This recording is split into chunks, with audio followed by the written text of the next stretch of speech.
Hello नमस्कार दोस्तों, आज हम फिर से लेके आएंगे लेक्चर सीरीज। जो पॉलिटी लेक्चर सीरीज चल रही थी उसका लास्ट क्लास में हमने डिस्कशन किया था। आपको ऑर्गन्स ऑफ द गवर्नमेंट का डिटेल डिस्कशन किया हुआ था।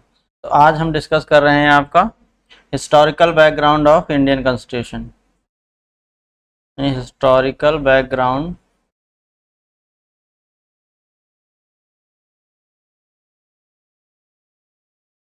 Of Indian constitution. ठीक। तो हिस्टोरिकल बैकग्राउंड को अगर हम देखें तो मोटा मोटा अगर डिवाइड करेंगे तो इसके टू पार्ट्स जनरली हम देखते हैं। एक होता है, दो फेज में डिवाइड कर सकते हैं। एक है फेज वन,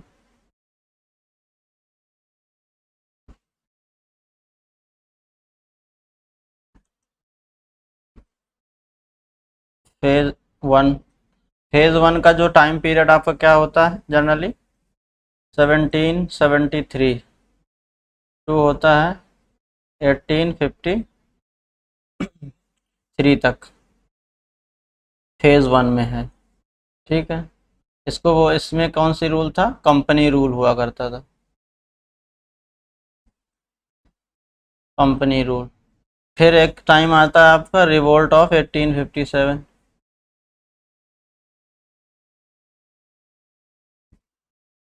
ठीक है, रिवोल्ट ऑफ 1857।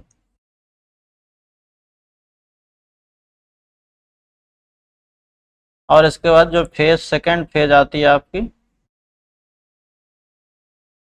उसमें हम क्या बात करते हैं, कितना कहाँ से आपका सेकेंड फेज में जब बात करेंगे तो इसमें कौन सा रूल होता है, क्राउन रूल हो जाता है। टाइम पीरियड इसका क्या है 1858 से लेके 1947 तक। तो आपका ये सेकेंड फेज हो जाता है। तो फेज वन में क्या है आपका, कंपनी रूल करती है। और ईयर कहाँ से जनरली, कहाँ से, यहाँ से 1773 में क्या आता है, रेगुलेटिंग एक्ट से आता है, और चार्टर एक्ट 1853 तक आता है। ठीक है। फिर बीच में आपका इसके बीच क्या होता है, रिवोल्ट ऑफ 1857 हो जाता है। फिर इसके बाद जो सेकेंड फेज आपकी आती है, सेकेंड फेज में क्या है, क्राउन रूल होता है।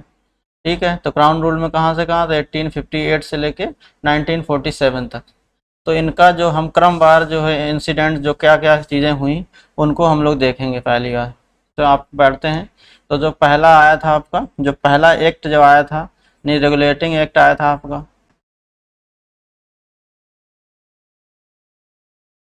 1773 में। क्या आया था आपका, रेगुलेटिंग एक्ट। तो इसमें कुछ खास बातें हम देखेंगे जिससे क्वेश्चन आता है आपका। ठीक है। तो हम खास बात में जैसे क्या, कि यहाँ पर पहली बार जैसे क्या हुआ था, governor general of Bengal appoint किया गया था। यानी कि जो गवर्नर ऑफ बंगाल हुआ करते थे उनको क्या बोला गया, गवर्नर जनरल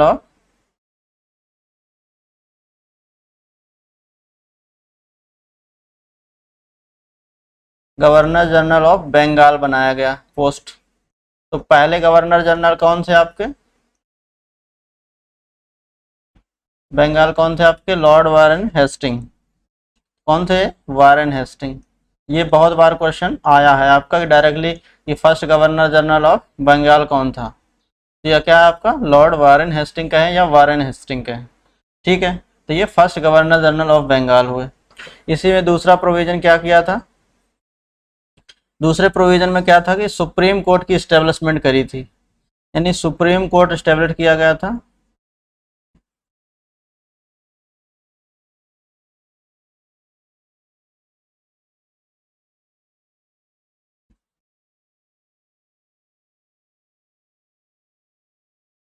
सुप्रीम कोर्ट इन कैलकाटा में बनाया गया था। कब बनाया गया था, 1774 में। ठीक है। तो इस पे दो जज, तीन जज हुआ करते थे। वन होता था CJI, chief justice of India, और प्लस और टू जजेस हुआ करते थे। तो जो जिसका एक जज जो सीजेआई कौन था, एलिजा इम्पी पहली थी,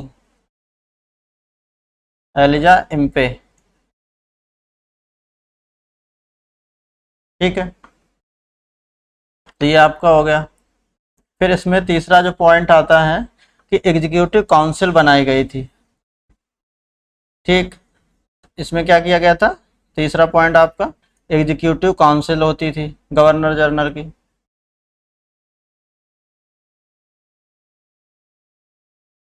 तो एग्जीक्यूटिव काउंसिल होती थी इसमें आपका गवर्नर जनरल की। ठीक है, और इसमें दूसरा क्या एक प्रोविजन किया गया था कि जो 3 प्रोविंस थे उस समय, बंगाल, मद्रास और कलकत्ता, तो बंगाल, मद्रास, बॉम्बे, ये 3 प्रोविंस हुआ करते थे। तो जब कलकत्ता में रेगुलेटिंग एक्ट आया और गवर्नर जनरल एक्ट बना दिया गया, गवर्नर जनरल ऑफ बंगाल बना दिया गया इनको, वारेन हेस्टिंग जी को, तो इसके बाद जो मद्रास प्रोविंस था आपका, यानी कि मद्रास कंस्टिट्यूशन जो टेरिटरी होगी इनके अंडर में प्रोविंस में, और बॉम्बे प्रेसिडेंसी इसको उस समय बोला जाता था, बॉम्बे एंड मद्रास जो था उनको क्या कर दिया गया इन लोगों ने, सबऑर्डिनेट बना दिया गया। मेट क्या कर दिया गया था, इनको सबऑर्डिनेट कर दिया गया था, इसके बंगाल के जो गवर्नर जनरल हुआ करते थे। ठीक है, तो ये मेजर इसमें पॉइंट थे आपका जो रेगुलेटिंग एक्ट 1773 में। क्विक रिवाइव क्या मतलब कि पहली बार क्या था आपका, गवर्नर जनरल अपॉइंट किया गया, पोस्ट क्रिएट हुई, और पहले गवर्नर जनरल कौन थे, वारेन हेस्टिंग। फिर दूसरे में क्लास के बाद सुप्रीम कोर्ट ऑफ इन कलकत्ता में इस्टेब्लिश किया गया कब, 1774 में। फिर इसके बाद इसमें क्या था, इसमें 3 जज हुआ करते थे, पहले चीफ जस्टिस ऑफ एक जज थे चीफ जस्टिस, और दूसरे 2 जजेस हुआ करते थे। तो जो पहले चीफ जस्टिस थे वो क्या थे, एलिजा एमपी थे। ठीक है, इसमें क्या हुआ, एग्जीक्यूटिव काउंसिल बनाई गई थी आपकी। और जो फोर्थ लास्ट है क्या, बॉम्बे और मद्रास प्रेसिडेंसी को क्या सबऑर्डिनेट का दर्जा दे दिया गया था बंगाल के कंपेरिजन में।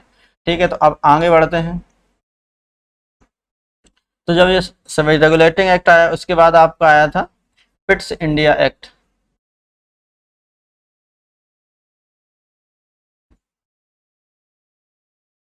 पिट्स इंडिया एक्ट कब आया आपका, 1784 में आया था आपका। ठीक है, तो इसमें क्या हुआ कि जो सारा काम था, सारा जो वर्क जो पहले किया गया था उसको तो एज इट इज रखा गया, और इसमें कंपनी के जो था इसमें क्या किया गया, डुअल गवर्नमेंट का इंट्रोडक्शन किया गया।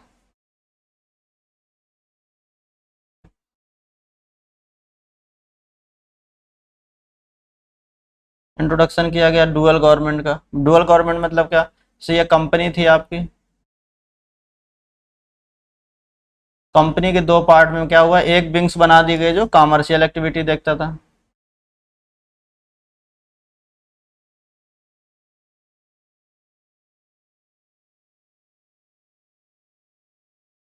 एक्टिविटी देखता था, और दूसरा क्या था, और जो होगा एक दूसरा पॉलिटिकल एक्टिविटी देखता था।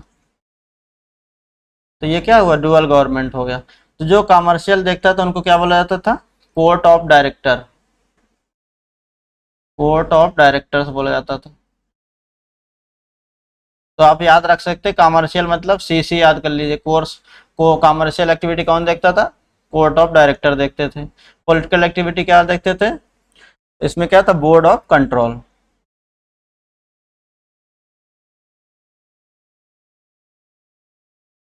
बोर्ड ऑफ कंट्रोल ये देखते थे। दो एक मतलब इसमें डुअल गवर्नमेंट का मतलब ये था प्रोविजन पहला। ठीक है, दूसरा क्या था कि जो ऑल सिविलियन मैटर्स थे और military affairs of the company जो थे were made to subordinate to British government, यानी कि जो भी आपके जो ब्रिटिश गवर्नमेंट के जो भी जैसे सिविल के मैटर होंगे आपके, सिविल मैटर, ठीक है, जो सिविलियन मैटर्स होंगे और या मिलिट्री अफेयर्स थे,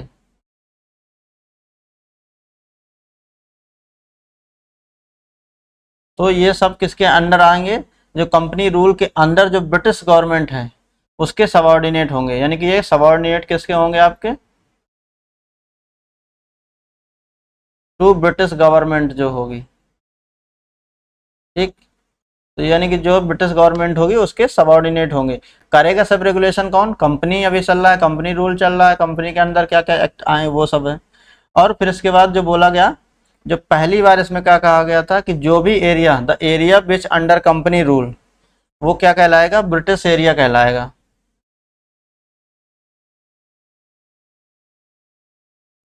area under company,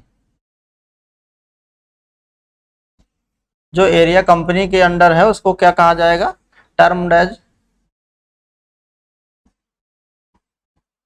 British area या ब्रिटिश पोसेशन भी कहा जाता था। तो ये आप ध्यान रख सकते हैं। ठीक है, फिर आगे बढ़ते हैं हम, नेक्स्ट एक्ट आता है आपका, ये दूसरा हो गया पिट्स इंडिया एक्ट, और तीसरा, फिर इसके बाद क्या हुआ कि तीसरे में क्या हुआ कि एक कॉन्सेप्ट आया, चार्टर एक्ट का कॉन्सेप्ट आया।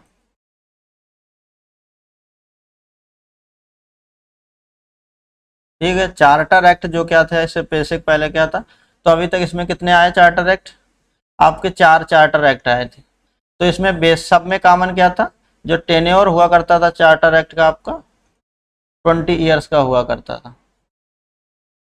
तो जो पहला चार्टर एक्ट आया आपका, फर्स्ट चार्टर एक्ट कब आया था आपका 1793 में। ठीक है, 1793 में पहला चार्टर एक्ट आया।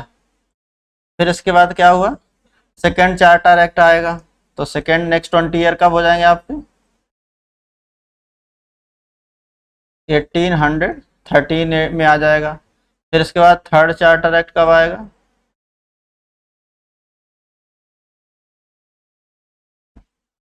1833 में आया। और लास्ट जो फोर्थ चार्टर एक्ट था वो आया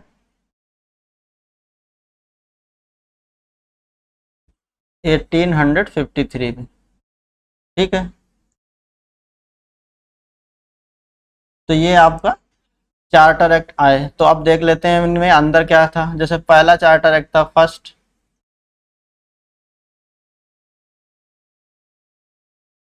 एक्ट आया कब, 1793 में। तो इसमें बहुत ज़्यादा प्रोविज़न नहीं चेंज किए, क्योंकि जो रूल चल रहा था वो तो चल रहा था, उसमें थोड़े से और चेंजेस कर दिए गए। यानी कि जो क्या चेंजेस किया गया, the British officials working for east India company will be given salary from the territory of India. यानी कि कहने का मतलब क्या था उनका, कि जो ब्रिटिश ऑफिशियल्स थे,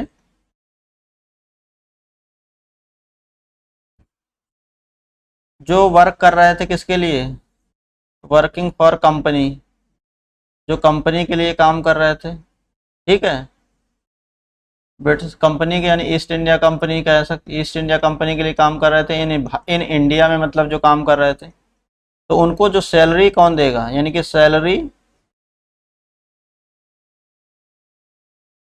शुड बी, यानी given by treasury of company, यानी कंपनी के खजाने से सैलरी दी जाएगी। यानी कि जो भी ब्रिटिश ऑफिशियल्स थे और वो कंपनी के लिए काम कर रहे थे कहाँ पर, इंडिया में, तो उनको सैलरी कहाँ से दी जाएगी, जो कंपनी का जो ट्रेजरी होगा, ट्रेजरी जो कंपनी की होगी, यानी कंपनी की जो प्रॉफिट होगा या कंपनी का जो बिजनेस लॉ होगा प्रॉफिट, उसी से दिया जाएगा। पहला प्रोविजन ये था। और दूसरा प्रोविजन क्या किया गया था कि एवरी ईयर जो होगा, यानी कि पर ईयर कहें या एवरी ईयर 5 लाख रुपीज जो था गवर्नमेंट को पे करना था। यानी कि 5 lakh rupee will given to,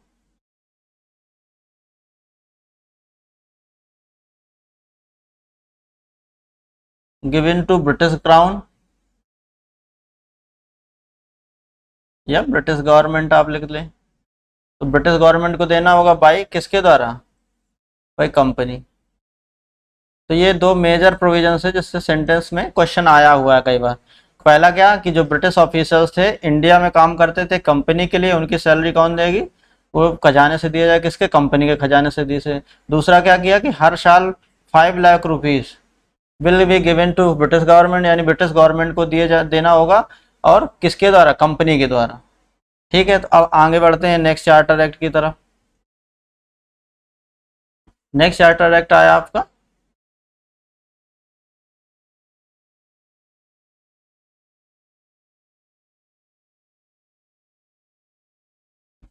तो नेक्स्ट चार्टर एक्ट आया था कब आपका 18, यानी कि कौन सा होगा, थर्ड चार्टर एक्ट आ गया, यानी सेकेंड चार्टर एक्ट है ये।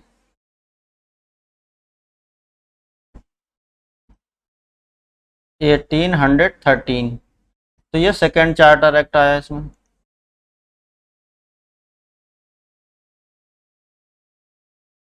ठीक, 1813 में आया सेकेंड चार्टर एक्ट। इसमें क्या किया गया था, जो कंपनी की मोनोपोली थी, जो कंपनी की मोनोपोली थी ट्रेड में,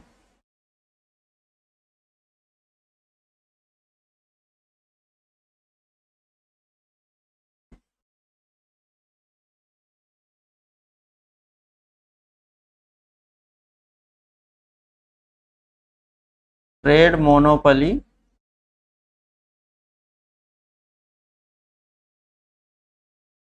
मोनोपोली ऑफ कंपनी के क्या किया गया था, अबोलिश कर दिया गया था।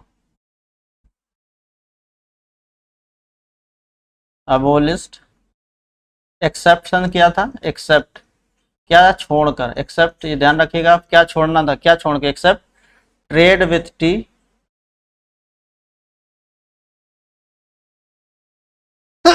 सॉरी,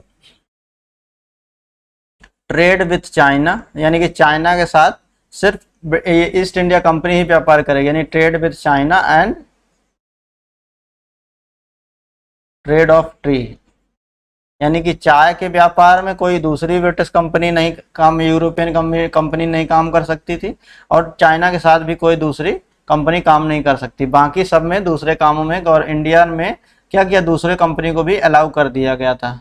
यानी कि अगर कोई सिंपल सेंटेंस आता है, the trade monopoly of east India company has abolished by the charter act of 1833 1813, तो ये स्टेटमेंट क्या होगा, जनरली क्या होगा, ये करेक्ट माना जाएगा। अगर जब उसमें स्पेसिफिक मेंशन कर दिया जाए कि trade monopoly of east India company has completely abolished, तो क्या रखना है, कंप्लीटली अगर लिखा हुआ है तब ये स्टेटमेंट क्या हो जाएगा, आपका रॉन्ग हो जाएगा। तो ये ध्यान रखिएगा आप ये चीज़ों। और इसमें क्या किया गया था, नेक्स्ट प्रोविजन था कि जो पर ईयर जो था, कि 1 लाख रुपीज किसमें खर्च करना था, फॉर एजुकेशन में खर्च करना था। पर ईयर जो था किसको, ईस्ट इंडिया कंपनी को, per year 1 lakh rupees for education expenditure के लिए बोला गया था। बट ये किसी ने किया नहीं, कब तक, 1823 तक ऐसा ही चलता रहा। ठीक है। और जब इसके बाद क्या हुआ, तो जो तीसरा प्रोविजन था आपका, इसमें पहली बार कहा गया कि फर्स्ट टाइम क्या कहा गया, कि जो ब्रिटिश कंपनी का जो जग एरिया था, समझ पा रहे हैं, यानी कि पहली बार क्या कहा गया कि जो एरिया अंडर कंपनी था, यानी कि फर्स्ट टाइम ये कहा गया कि एरिया अंडर कंपनी, यानी कि जो एरिया कंपनी के अंडर होगा वो क्या कहलाएगा, ब्रिटिश क्राउन का सॉवरेन एरिया कहलाएगा। ब्रिटिश क्राउन का, ब्रिटिश क्राउन सॉवरेन एरिया, यानी ब्रिटिश क्राउन का जो जगह, यानी कि जो भी एरिया जो अंडर कंपनी के रूलिंग के अंडर होगा वो क्या कहलाएगा, ब्रिटिश क्राउन का एरिया कहलाएगा। और लास्ट पॉइंट जो आपका चौथा क्या था आपका, कि इसमें क्रिश्चियन मिशनरी जो थे,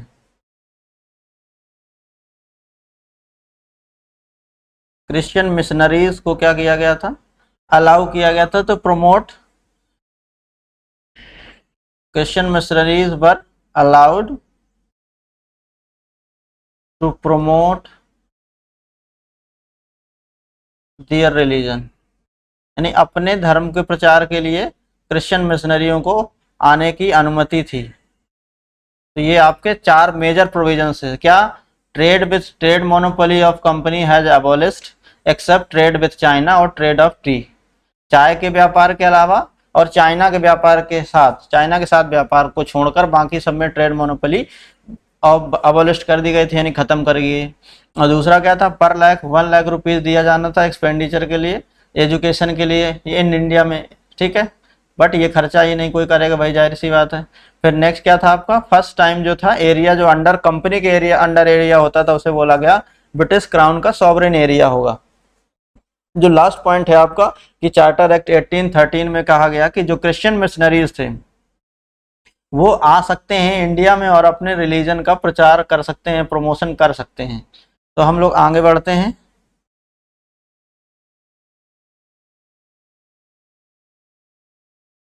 आगे बढ़ते हैं इसमें, अब इसके बाद नेक्स्ट चार्टर एक्ट है आपका, जो थर्ड चार्टर एक्ट आया आपका,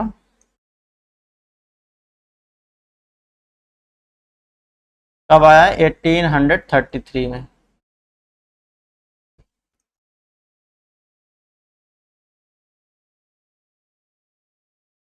1833।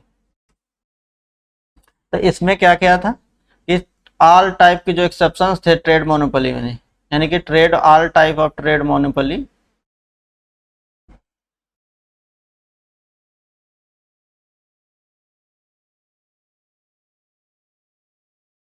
अबोलिस्ड, यानी कि हर तरह की ट्रेड मोनोपोली, यानी ट्रेड मोनोपोली कंप्लीटली क्या कर दी गई, खत्म कर दी गई। और यहाँ पर दूसरा बात क्या हुआ कि जो सेंट्रलाइजेशन की टेंडेंसी थी, यानी कि कंट्रोल करना, जो भी पावर थी उसको क्या करना, कंट्रोल करना, तो यानी कि सेंट्रलाइजेशन की जो पॉलिसी थी, centralisation of power, power policy जो सेंट्रलाइजेशन की थी वो क्या करी, रीच करी कहाँ तक, कंप्लीटली हो गई, यानी कि रीच्ड जेनेथ, सबसे मतलब हाई लेवल पर पहुंच गए, रीड जेनेथ यहाँ पर। और इसमें क्या हुआ, तीसरे में जो गवर्नर जनरल ऑफ बंगाल था, क्या बन गया, became governor general of India बना दिया गया इसको। तो पहले गवर्नर जनरल ऑफ इंडिया कौन थे आज समय,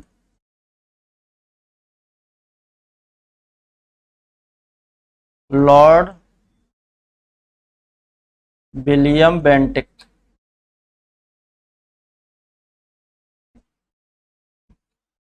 यानी कि जो पहले गवर्नर जनरल ऑफ इंडिया बोला जाता है तो क्या थे, लॉर्ड विलियम बेंटिक। अगर इसी में क्या कहा जाए, last governor general of Bengal, तो इनको भी बोला जाता है यही है, क्योंकि इनका जो टेन्योर था आपका, इन्हीं की टेन्योर में 1828 में जो बना हुआ था टाइम पीरियड में, तो उसके बाद से गवर्नर जनरल ऑफ इंडिया बन गए थे। तो यानी कि last governor general of Bengal कौन से, लॉर्ड विलियम बेंटिक ही थे, और Lord first governor general of India अगर बोला जाएगा तो ये ही थे। तो ये कुछ बातें थी जो हमें ध्यान रखना है, ठीक है। और इसी में क्या हुआ था कि जो पहली बार जो प्रोविजन था, जो स्लेवरी थी, मतलब स्लेवरी सिस्टम को बंद कर दिया गया था। यानी कि जो चौथा पॉइंट आप याद रखना है क्या, कि जो स्लेवरी सिस्टम है, फर्स्ट टाइम लॉ जो आया था,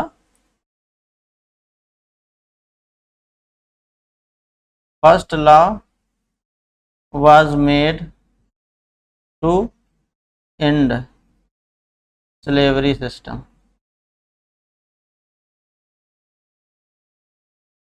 स्लेवरी सिस्टम को खत्म करने का जो पहली बार लॉ आया था, कब आया था ये, कौन से ईयर में, 1834 में। ये हमेशा कभी कभी पूछ लेता है कि स्लेवरी सिस्टम को पहली बार अबॉलिश करने का लॉ कब आया, तो ये याद रखिएगा। तो ये हो गया आपका charter act, third charter act. अब बढ़ते हैं आंग्ले चार्टर एक्ट की तरफ। तो एक फोर्थ जो लास्ट चार्टर एक्ट आया था आपका 1853।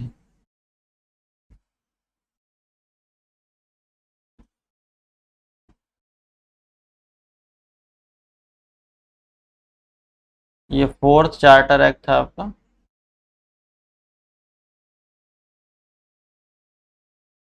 1853 में आया था, ठीक है। तो इसमें प्रोविजंस देख लेते हैं क्या क्या था। तो यहाँ तक आपने देखा ये सारी चीज़ें थी। अब इसमें क्या किया गया था कि पहली बार जो है ओपन कंपटीशन किया गया था, किसके लिए, फर्स्ट इसमें पहला क्या था प्रोविजन, कि ओपन कंपटीशन सिस्टम इंडिया में इंट्रोड्यूस किया गया था। यानी ओपन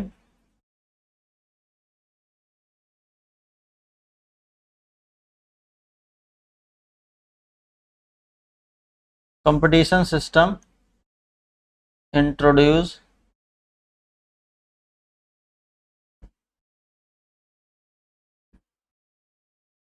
इन इंडिया। यानी कि पहली बार क्या था, ओपन सिस्टम को इंट्रोड्यूस किया गया था, जो कंपटीशन था सिविल सर्विस एग्जाम के लिए। कि तो जो पहले कौन थे, फर्स्ट जिन्होंने बीपीएससी जो बना था उस समय पास किया था, फर्स्ट सिविल सर्विस कौन से इंडिया के, इंडियंस, मतलब इंडियन सिविल सर्वेंट आप कह सकते हैं किसके, तो सुरेंद्र नाथ बनर्जी। कौन थे, सत्येंद्र नाथ बनर्जी, सत्येंद्र नाथ टैगोर से, सॉरी, कौन थे आपके, सत्येंद्र नाथ टैगोर। कब बने थे ये, 1864 में, ठीक है। और इसके बाद क्या किया गया था इसमें, तो जो पार्लियामेंट्री डेमोक्रेसी का कॉन्सेप्ट भी इसमें स्टार्ट किया गया था। तो इसमें क्या किया गया था, इसमें और जो प्रोविज़न किए गए थे, तो पहली बार क्या था इसमें, पार्लियामेंट्री जो डेमोक्रेसी आज हम लोग यूज करते हैं, मतलब फॉलो करते हैं, उसका जो बेस है वो कहाँ से, यहाँ से स्टार्ट किया गया था। Parliamentary democracy was started from this act.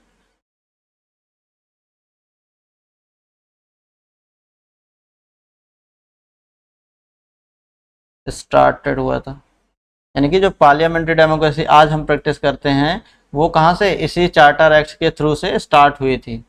फिर इसी के बाद क्या था, एग्जीक्यूटिव काउंसिल जो थी उसमें उसको बाइफरकेट कर दिया गया था। जो पहले जैसे बताया था आपको, एग्जीक्यूटिव काउंसिल होती जिसमें गवर्नर जनरल होते थे, अब यहाँ पे एग्जीक्यूटिव काउंसिल को क्या कर दिया गया कि दो पार्ट हो गए, जैसे आज हम लोग यूज करते हैं। मतलब एक क्या होता है, लेजिस्लेचर पार्ट होता है, यानी कि जो लॉ मेकिंग बॉडी होगी, और दूसरा क्या होगा, एग्जीक्यूटिव काउंसिल होगी, यानी कि लेजिस्लेचर का होगा और एग्जीक्यूटिव। तो ये दो चीज़ें आपकी बन गई यहाँ से। तो यहाँ तक चार्टर एक्ट का कॉन्सेप्ट क्लियर हो गया होगा आई थिंक। फिर हम आगे बढ़ते हैं, ठीक है। तो चार्टर एक्ट हो गया, फिर इसके बाद लास्ट जो आपका प्रोविजन आएगा, फिर यहाँ पर क्या हुआ, आपका रिवोल्ट होने लगा। तो रिवोल्ट के हुआ इसके बाद, रिवोल्ट ऑफ 1857 हो गए। तो इसके बाद क्या आएगा, इसके बाद क्या होता है, फिर कंपनी जो सेकेंड फेज अब आ जाएगी आपकी, कौन सी आएगी, फेज सेकेंड, जिसमें क्या था, क्राउन रूल हुआ करता था।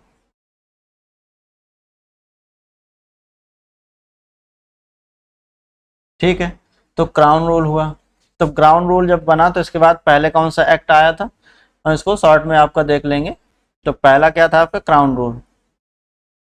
तो जो क्राउन रूल के समय पहली बार एक्ट कौन सा आया था, गवर्नमेंट ऑफ इंडिया एक्ट आया था आपका,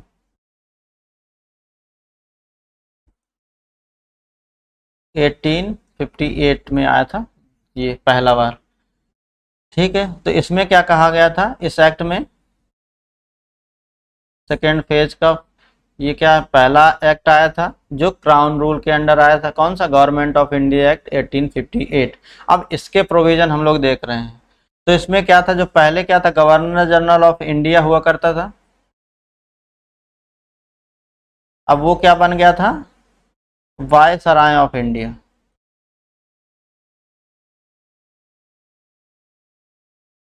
क्योंकि ये क्यों हो गया था, क्योंकि ये डायरेक्टली किसके रिप्रेजेंटेटिव थे, अब ये क्राउन के रिप्रेजेंटेटिव हुआ करते थे। तो अगर अब कहा जाए तो फर्स्ट वायसराय ऑफ इंडिया कौन थे,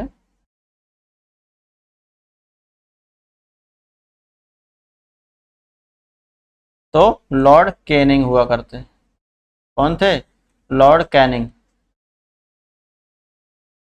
तो ये आपको ध्यान रखना है हमेशा, क्वेश्चन कई बार इससे पूछा गया कि लास्ट ये फर्स्ट वायसराय ऑफ इंडिया कौन है, कौन थे। तो ये देख के रखना है, हमेशा याद रखना है।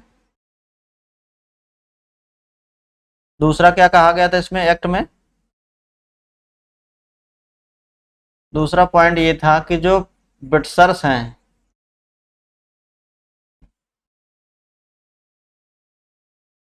ब्रिटिशर्स जो हैं, will not interfere in the religious matter, यानी कि जो अंग्रेज थे, ईस्ट इंडिया कंपनी के जो लोग थे, वो किसी रिलीजियस मैटर पर हस्तक्षेप नहीं करेंगे। इंटरफेरेंस यानी कि Britishers will not interfere in the religious matters, यानी किसी भी रिलीजियस मैटर पर आपके जो ब्रिटिशर्स हैं वो इंटरफियर नहीं करेंगे। ठीक है, और जो तीसरा मेजर पॉइंट था आपका क्या हुआ, डुअल गवर्नमेंट जो थी आपकी, वो क्या, डुअल गवर्नमेंट थी,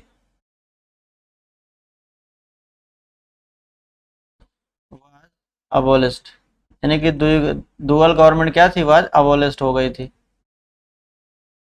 ये आपका मेजर मेजर पॉइंट इसके अंदर आएंगे। ठीक है, जैसे अभी आगे बढ़ते हैं इसके बाद, तो इसमें क्या किया गया था, और 15 मेंबर की एक काउंसिल क्रिएट की गई थी। 15 मेंबर की जो काउंसिल थी, मेंबर्स काउंसिल वाज क्रिएटेड, यानी कि 15 लोगों की एक काउंसिल क्रिएट की गई थी। ठीक है, जिसमें क्या होता था कि 8 जो होते थे, मतलब अगर 15 मेंबर थे तो 8 कौन थे आपके, 8 थे कहाँ से, 8 पर्सन क्या थे, ब्रिटिश पार्लियामेंट के हुआ करते थे। यानी कि क्या हुआ करते, वो पाएमपी हुआ करते थे, from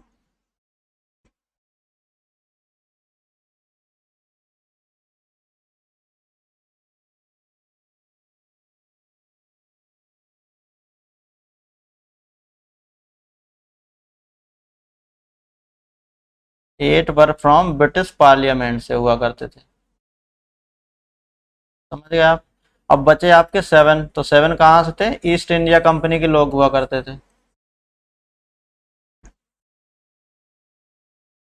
7 from east India company, यानी ब्रिटिश ईस्ट इंडिया कंपनी से जो 7 लोग हुआ करते थे। ठीक है,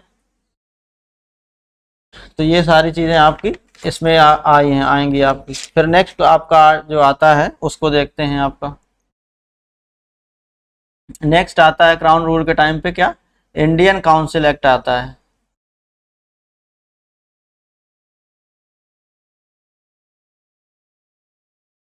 1861,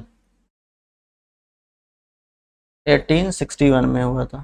तो अब यहाँ पर जैसे देखा था तो आपने कि 1833 में क्या था, जो सेंट्रलाइजेशन की टेंडेंसी थे एक जेनिथ पे, पीक पे पहुंच गई थी। अब यहाँ पर इस एक्ट के थ्रू क्या हुआ, जब क्राउन रूल शुरू हुआ तो उसमें क्या हुआ कि डिसेंट्रलाइजेशन स्टार्ट हुआ 1861 में। तो यानी कि यहाँ पे पहली बार क्या हुआ, इंट्रोडक्शन हुआ किसका, डिसेंट्रलाइजेशन का।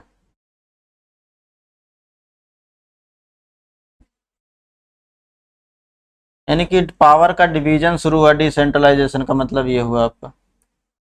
ठीक है, एंड इंडिया जो था, जो आपने क्या था, जो डिसेंट्रलाइजेशन मतलब क्या होगा, जब पावर का डिस्ट्रीब्यूशन किया, तो यानी कि जो आपने याद होगा पहले जो हमने बताया था कि इसमें रेगुलेटिंग एक्ट में क्या किया था, बॉम्बे और मद्रास जो था उनके प्रेसिडेंसी में क्या किया गया था, उनको सबॉर्डिनेट किया गया था। तो यहाँ पे क्या किया गया, उनको जो उनकी पावर्स थी, पावर्स क्या कर दी, उनकी रिस्टोर करी गई।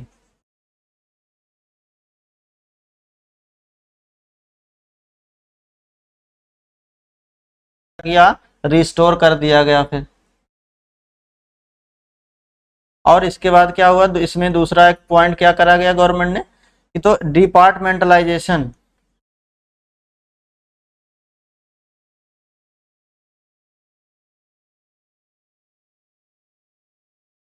डिपार्टमेंटलाइजेशन या इसी को बोलते हैं पोर्टफोलियो सिस्टम,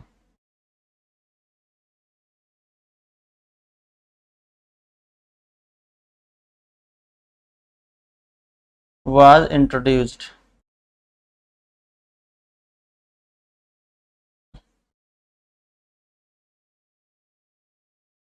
इसका मतलब क्या है, डिपार्टमेंटलाइजेशन, डिपार्टमेंटलाइजेशन का मतलब ये है कि जैसे आज मिनिस्टर्स होते हैं, तो कोई जो कुछ कई मिनिस्टर्स होंगे जो होम मिनिस्ट्री ये देखते हैं, जैसे आप मान लीजिए अमित शाह जी हैं, तो ये क्या है, इनको होम अफेयर के बारे में पूरा डिपार्टमेंट दे दिया गया।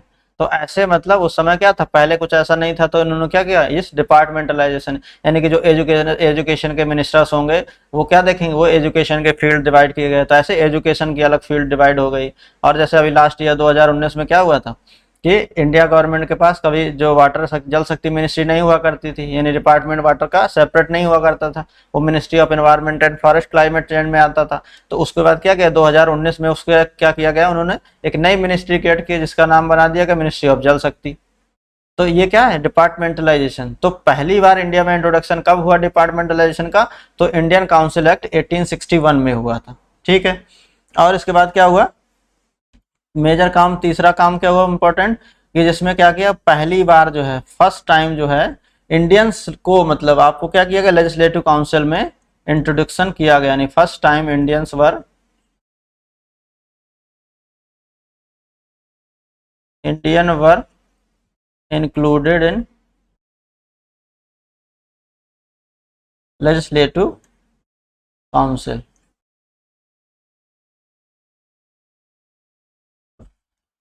तो पहली बार क्या किया गया, इंडियंस को लेजिस्लेटिव काउंसिल में इंक्लूड किया गया। तो 3 मेंबर्स को, इंडिया के 3 लोगों को क्या किया गया था, तो इंडिया के 3 मेंबर्स को क्या किया गया था, इसमें नॉमिनेट किया गया था। पहले कौन थे आपके, राजा और थे कहाँ के, बनारस, राजा ऑफ बनारस हुआ करते थे। ठीक है, नेक्स्ट कौन थे, राजा ऑफ पटियाला के, राजा ऑफ बनारस एंड पटियाला। और लास्ट कौन से, सर दिनकर राव।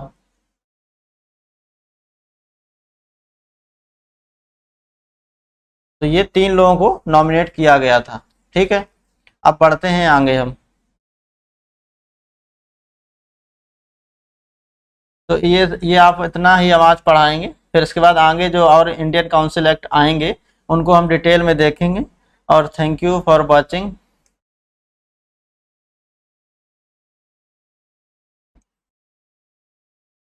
और आप लोग ज़रूर कमेंट करके हमें बताया करिए, ताकि हम अपनी और चीज़ों को अच्छे से देख पाएँ, और भी क्या क्या रिक्वायरमेंट है आपके, जैसे एग्ज़ाम आने वाला भी।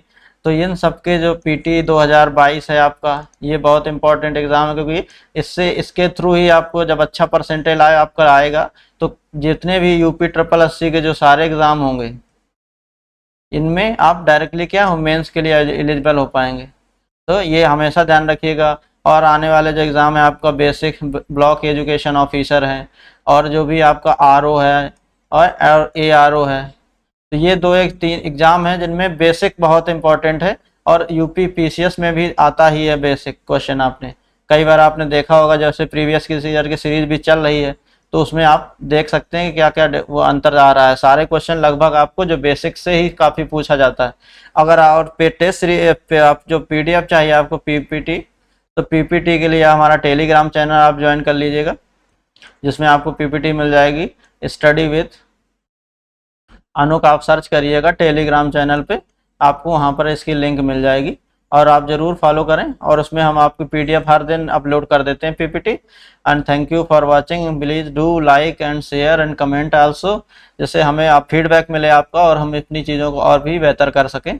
एंड आई होप आप लोगों को पसंद आएगा। And thank you so much for watching.